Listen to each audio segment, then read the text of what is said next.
HSC 25 ভাইরা তোমাদের শেষ মুহূর্তে পদার্থবিজ্ঞানের করণীয় কি?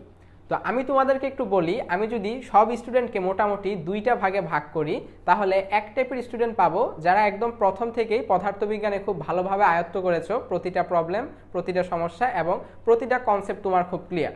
আর আরেকটা পাবো যাদের মধ্যে তোমরা অনেকেই আছো যে খুব ভালোভাবে পড়ালেখা হয় নাই, কিছুটা গাফলতি হয়েছে বা খুব ভালোভাবেই তুমি গাফলতি করেছো, যার কারণে এখন তোমার ভিতরে অনেক ভয়ভীতি কাজ করতেছে। তো আমি প্রথম যে আমার শ্রেণীটা ছিল যে যারা খুব ভালোভাবে আমার পদার্থবিজ্ঞান আয়ত্তে আছে দাবি করো, ওদেরকে বলবো তোমরা প্রতিটা চ্যাপ্টার এখন আবার একদম প্রথম থেকে শেষ পর্যন্ত রিভাইজ দিবা। রিভাইজ দিবা বলতে যেটা বুঝাচ্ছি যে তোমরা এখন প্রবলেম সলভ করবা, ঠিক আছে? আর প্রবলেম সলভ করার পাশাপাশি আরেকটা কাজ তোমাদেরকে করতে হবে। পদার্থবিজ্ঞানে খুব ভালোভাবে কনসেপ্ট আয়ত্ত থাকা সত্ত্বেও আমরা অনেক সময় একটা ভালো নাম্বার অ্যাচিভ করতে পারি না। এটার আরেকটা কারণ হচ্ছে শেষ মুহূর্তে প্রস্তুতি ভালোভাবে না থাকা।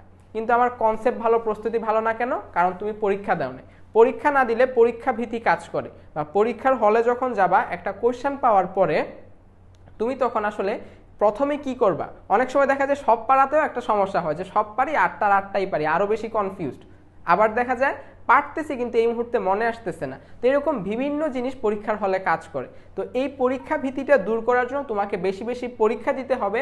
এবং এই জন্য ভাইয়ারা আমাদের আছে এক্সাম বেচ লক্ষ্য 25, যেখানে তুমি প্রতিটা চ্যাপ্টারের, ঠিক আছে, প্রতিটা অধ্যায়ের প্রতিটা চ্যাপ্টারে তুমি ইন্ডিভিজুয়ালি পরীক্ষা দিতে পারবা। এবং এটা শুধু পদার্থবিজ্ঞান না, এটা রসায়ন এবং গণিত, উচ্চতর গণিত সবগুলোর জন্যই আছে, এবং বায়োলজি প্লাস আইসিটিও এখানে ইনক্লুডেড। এবং সবশেষে তুমি পেপার ফাইনাল এক্সাম দিতে পারবা, ঠিক আছে? এবং দিয়ে তোমার নিজেকে তুমি ঝালাই করে নিতে পারবা এবং নিজের প্রস্তুতিটা আসলে কতটুকু এটা বুঝতে পারবা। এখন আসি আমরা যারা দ্বিতীয় শ্রেণীর, যাদের এতদিন পদার্থবিজ্ঞান ঠিকভাবে আয়ত্ত করা হয় নাই, এখনো কিছুটা আমাদের ঘাটতি আছে। তোমাদের কাজটা কি, আমি তোমাদেরকে একটা স্ট্র্যাটেজি শিখাই দেই। আমার ফার্স্ট পেপারে টোটাল চ্যাপ্টার আছে 8টা। তোমার টোটাল চ্যাপ্টার আছে 8টা চ্যাপ্টার। এখন এই 8টা চ্যাপ্টারের মধ্যে তোমার সিকিউ আসবে কয়টা ভাইয়া? তোমার সিকিউ আসবে 8টা। তোমার সিকিউ আসবে 8টা। এর মধ্যে প্রথম যে চ্যাপ্টারটা থাকবে ভৌত রাশি, ভৌতবিজ্ঞান, ঠিক আছে? এটাতে সমস্যাটা কি হয়, এটার থেকে শুধুমাত্র আমার ফার্স্ট চ্যাপ্টার থেকে শুধুমাত্র ক খ আসে। মানে তোমার ভাগ্য যদি খুব খারাপ না হয় তাহলে গ গ আসবে না, কিন্তু ক খ অলওয়েজ আসে। তো ফার্স্ট চ্যাপ্টার থেকে ক খ আসবে। আর আমার ফোর্থ চ্যাপ্টার অনেক স্মরণীয় একটা চ্যাপ্টার, যেটা হচ্ছে নিউটনীয় বলবিদ্যা। এখান থেকে সাধারণত 2টা বা 1.5টা বলতে কি বুঝাচ্ছি, যে একটা পূর্ণ সেট আর একটা সেটের গ ঘ। তাহলে এখানে আমার 1.5 থেকে 2 সেট কোশ্চেন আসতে পারে। তাহলে আমি কি করব? তাহলে আমাকে প্রথমে যে কাজটা করতে হবে, আমাকে 5টা চ্যাপ্টার সিলেক্ট করতে হবে, অ্যাটলিস্ট 5টা চ্যাপ্টার, যে 5টা চ্যাপ্টার থেকে তুমি 5টা সিকিউ আনসার করতে পারবা। তো এই জন্য বেস্ট ডিসিশন কি হয়? বেস্ট ডিসিশন যেটা হয় এটা হচ্ছে তোমাকে একটা কাজ করতে হবে, তোমাকে সিলেক্ট করতে হবে। তো আমি সবাইকে বলি যে আমরা সেকেন্ড চ্যাপ্টার বা ভেক্টরের চ্যাপ্টারটা, এটা খুব সহজ। তারপরে হচ্ছে কাজ ক্ষমতা শক্তি, তারপর আমার মহাকর্ষ বিকর্ষ, তারপরে পদার্থের গাঠনিক ধর্ম, এবং একদম শেষের যে চ্যাপ্টারটা আদর্শ গ্যাসের যে চ্যাপ্টার, এই 5টা, 1টা 2টা 3টা 4টা 5টা, এই 5টা চ্যাপ্টার মোটামুটি সহজ। এবং সপ্তম চ্যাপ্টারের কোন জায়গা থেকে কোশ্চেন আসে? সপ্তম চ্যাপ্টারে দেখবা স্থিতিস্থাপকতা এবং ইয়ং এর গুণাঙ্ক থেকে সবচেয়ে বেশি কোশ্চেন আসে, কারণ পরের যে পার্টটা ফ্লুইড মেকানিক্সের পার্টটা কিন্তু তোমাদের নাই। দশম চ্যাপ্টারেও সেম, খুব সহজ একটা টপিক্স থেকে কোশ্চেন আসবে। বুঝতে পারছো এটা কোনখান থেকে টপিক্সটা আসবে? বিশেষ করে পানির বুদবুদ বা মনে করো যে আর্দ্রতার যে টপিক্সটা থাকবে, তারপরে একটা বাবল পানির নদীর নিচ থেকে কত মিটার নিচ থেকে উপরে উঠতেছে, এটার আয়তন এত গুণ হইলে, এই টপিক্সটা বেশি ফোকাস করা হয়। ষষ্ঠ চ্যাপ্টার মহাকর্ষ বিকর্ষ, মোটামুটি এটাও সহজ। পঞ্চম চ্যাপ্টারে তোমার অনেকে বলে যে নিউটনীয় বলবিদ্যা ছাড়া অর্থাৎ আমার কাজ ক্ষমতা শক্তি হয় না, এটা ভুল। কাজ ক্ষমতা শক্তি হয়। নিউটনীয় বলবিদ্যা জাস্ট কয়েকটা সূত্র তোমার প্রয়োজন পড়বে, তেমন কিছু না। আর ভেক্টরের চ্যাপ্টার আমরা প্রথম থেকে অনেক বেশি করি। সো মোটামুটি এই 5টা চ্যাপ্টার তুমি আগে সিলেক্ট করবা। এখন কেউ থাকতে পারো যার নিউটনীয় বলবিদ্যা, যে আমার পদার্থবিজ্ঞানের ভালো দক্ষতা নাই কিন্তু আমি নিউটনীয় বলবিদ্যা ভালো পারি, হ্যাঁ ভাইয়া ওইটাও করতে পারো, সমস্যা নাই।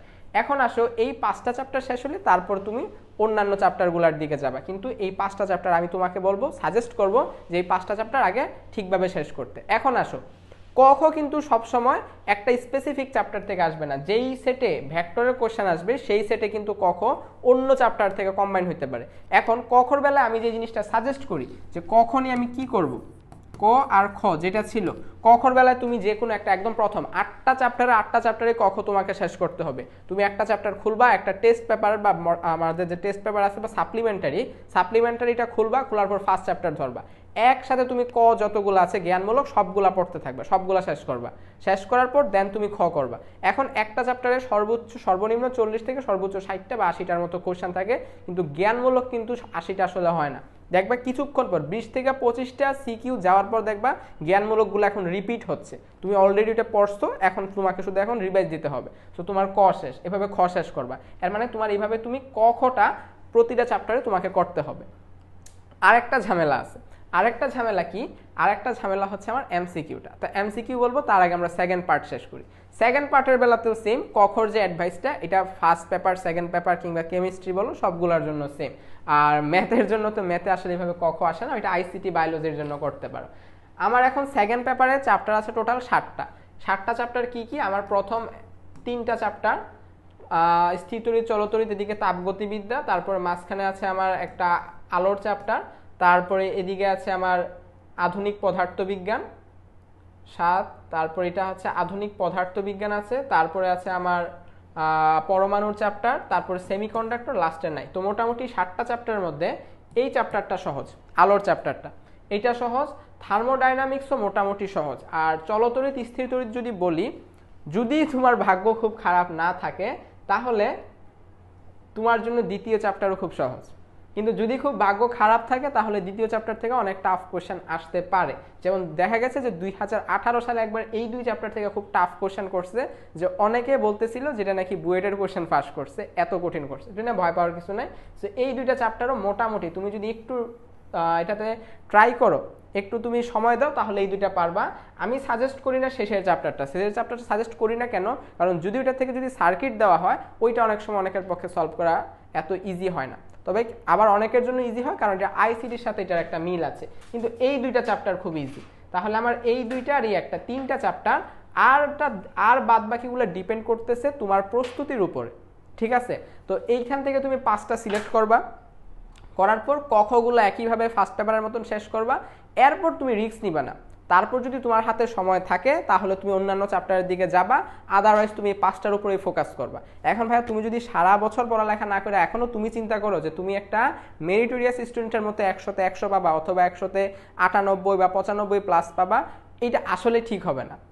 এটা তুমি ভিতর থেকে তুমি যদি ফিল করো এটা আসলে ঠিক হবে না। কিন্তু তুমি যদি 5টা চ্যাপ্টার ফোকাস করো, অ্যাটলিস্ট তুমি 95 প্লাস না পাও, অ্যাটলিস্ট তুমি 80 প্লাস পাইতে পারো যদি তুমি ওইরকম টাইম এটাতে ইনভেস্ট করো। আচ্ছা, সমস্যা হবে কোথায়? সমস্যা হবে এমসিকিউতে, কারণ এমসিকিউ প্রতিটা চ্যাপ্টার থেকে আসবে। তো প্রতিটা চ্যাপ্টার থেকে যদি আসে তোমাকে কিন্তু একটা বেসিক কনসেপ্ট রাখতে হবে। তো এই জন্য ভাইয়া আমাদের একটা কোর্স আছে এইচএসসি এমসিকিউ 2.0।